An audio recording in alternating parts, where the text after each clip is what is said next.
They see my disability, I see my ability. They call me disabled, I call myself differently abled. There are some incidents that happen in your life. Those incidents break you, deform you, but they mold you into the best version of you. And the same thing happened to me. I was 18 years old when I got married. My father wanted me to get married. And all I said was, if that makes you happy, I'll say yes. And of course, it was never a happy marriage.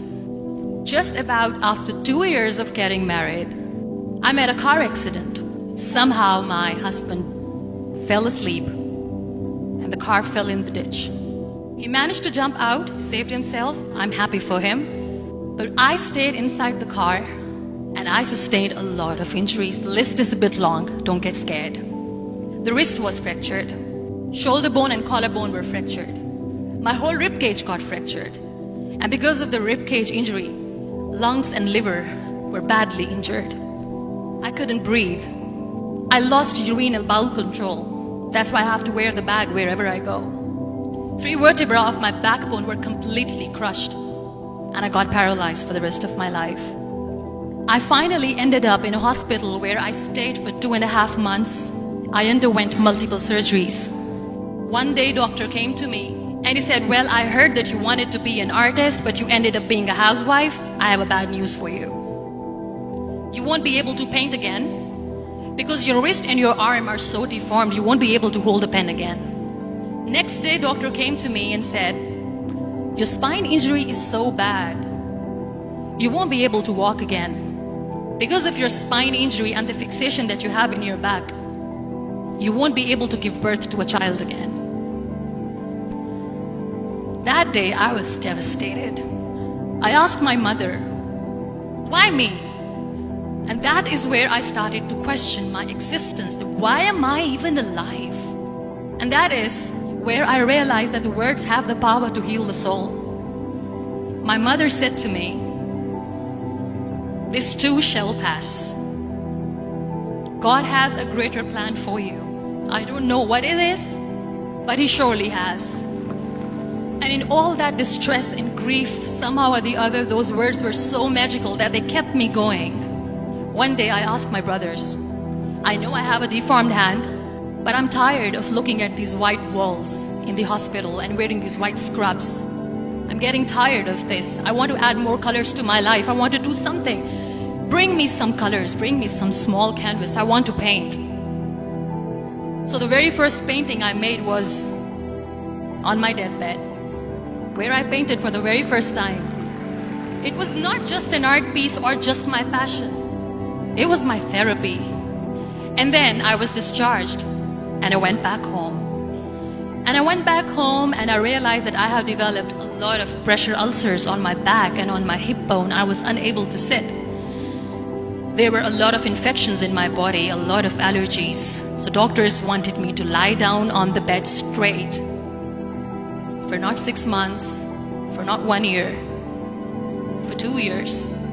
I was bedridden, confined in that one room, looking outside the window, listening to the birds chirping and thinking maybe there will be a time when we'll be going out with the family and enjoying the nature.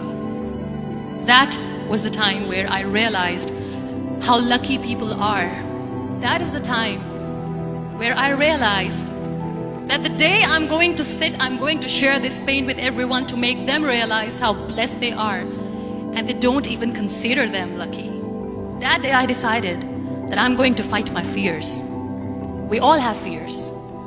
Fear of unknown, fear of losing people, fear of losing health, money. We want to excel in career, we want to become famous, we want to get money. We are scared all the time. So I wrote down one by one all those fears. And I decided that I'm going to overcome these fears one at a time. You know what was my biggest fear? Divorce. I was trying to cling on to this person who didn't want me anymore, but I said no. I have to make it work.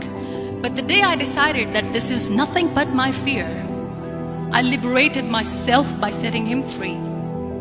And I made myself emotionally so strong that the day I got the news that he's getting married, I sent him a text that I'm so happy for you and I wish you all the best. And he knows that I pray for him today.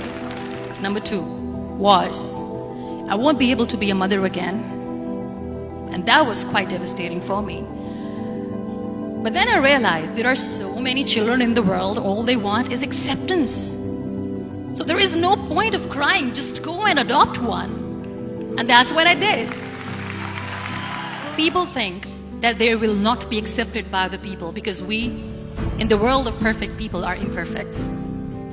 So I decided that instead of starting an NGO for disability awareness, which I know will not help anyone, I started to appear more in public. I started to paint. I decided that I'm going to join the national TV of Pakistan as an anchor person. And I've been doing a lot of shows for the last 3 years. I became the National Goodwill Ambassador for UN Women Pakistan, and now I speak for the rights of women, children. We talk about inclusion, diversity, gender equality, which is a must. Every time I go in public, I always smile. It's always a big toothy smile on my face, and people ask me, don't you get tired of smiling all the time? What's the secret? I always say one thing, that I have stopped worrying about the things that I have lost, the people that I have lost. Things and people who were meant to be with me are with me. And sometimes, somebody's absence makes you a better person. Cherish their absence. It's always a blessing in disguise. Live your life fully. Accept yourself the way you are. Be kind to yourself. Be kind to yourself. I'll repeat, be kind to yourself, and only then you can be kind to others. Love yourself and spread that love. Life will be hard. There will be turmoils, there will be trials, but that will only make you stronger. So when you accept yourself the way you are, the world recognizes you. It all starts from within.